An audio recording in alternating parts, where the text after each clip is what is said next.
Assalamualaikum Ustaz, saya anak muda yang terkadang pernah melakukan maksiat kepada Allah. Yang tua juga begitu. Lalu bertobat lagi, maksiat lagi, berbuat lagi. Bagaimana caranya Ustaz agar tobat yang ana lakukan menjadi taubatan yang nasuha? Mohon bimbingannya. Quran surah keempat ayat 17. Bismillahirrahmanirrahim. Innamat taubatu 'ala Allahi lilladzina ya'maluna as-su'a bijahalatin thumma yatubuna min qarib. Faulaika yatubullahu 'alaihim wa kana Allahu 'aliman hakima. Kalau tobat mau benar itu, pertama ketika menyadari ada perbuatan salah, seketika bertobat. Saya ulang ya. Ketika menyadari ada perbuatan salah, seketika apa? Bertobat. Karena kesadaran tentang kesalahan itu bagian dari kasih sayang Allah yang mengantarkan seorang hamba pelaku maksiat untuk bertobat. Jadi sadar itu pengantar tobat. Pahami itu dulu ya. Pahami. Dan biasanya saking sayangnya Allah, orang yang pertama kali melakukan salah itu langsung diberikan getaran pada jiwanya untuk merasakan kesalahan itu dan menilai bahwa itu salah. Nah, itu pengantar tobat. Kalau sedang ada itu cepat ambil, karena tandanya Allah masih sayang. Yang bahaya itu kalau melakukan salah nggak ada tanda itu bahaya. Tapi berdasar perjalanan waktu, kasih Allah itu masih ada. Keadilan Allah menjadikan sebelum dia wafat, ya, sebelum nyawanya sampai di kerongkongan, akan ada selalu hidayah Allah itu sampai. Itu pertanda kedua. Jadi pertama dalam diri kita, kedua dari luar. Tiba-tiba dengar ceramah misalnya tentang taubat, kok bisa Anda dengar itu? Nah, itu pertanda kedua. Kalau mendengar yang demikian, cepat ambil. Ya, itu rumusnya Quran surah 29 ayat ke-68. Walladzina jahadu fina lanahdiyannahum subulana. Orang yang cepat mengambil petunjuk dari kami, cepat dia ambil, kami bimbing dia menuju jalan-jalan kebaikan kami. Itu ya. Demi Allah saya katakan, sepanjang berbuat salah apapun, itu selalu ada getaran yang menyimpulkan itu salah. Ya, bahkan ada pencegahan dulu. Nggak percaya begini ya, nggak percaya. Keluar dari sini pulang, nanti coba aja deh, pakai sendal orang lain.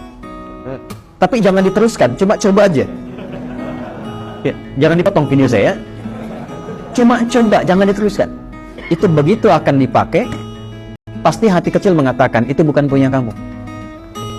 Itu pencegahan namanya. Begitu dipakai, dipaksakan pakai, nanti di pertengahan ada rasa lagi, kamu salah. Nah, itulah pengantar taubat. Ikuti, kalau diikuti istighfar, astagfirullah, balik lagi, dikembalikan pakai pada yang kita miliki. Itulah taubat.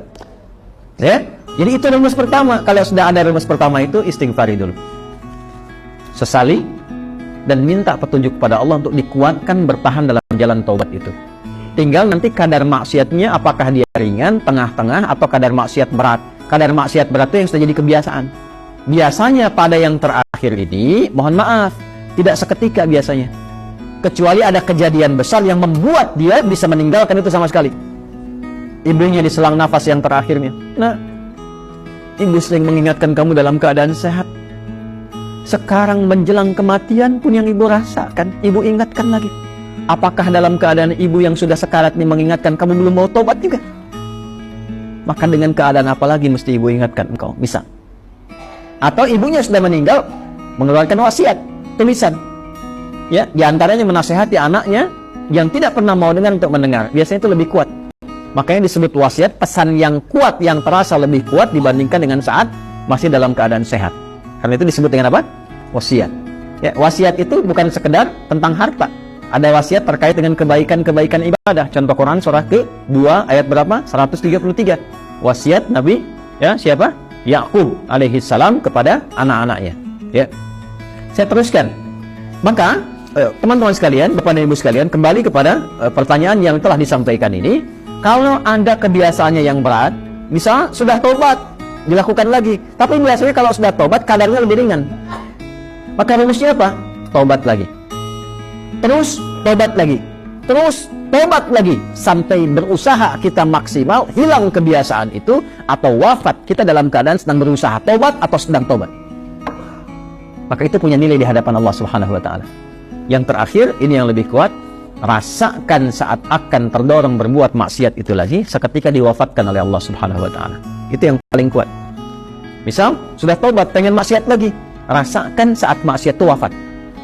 Itu yang paling cepat mencegah dari perbuatan buruk, sehingga insya Allah dari salah bisa berpeluang menjadi saleh.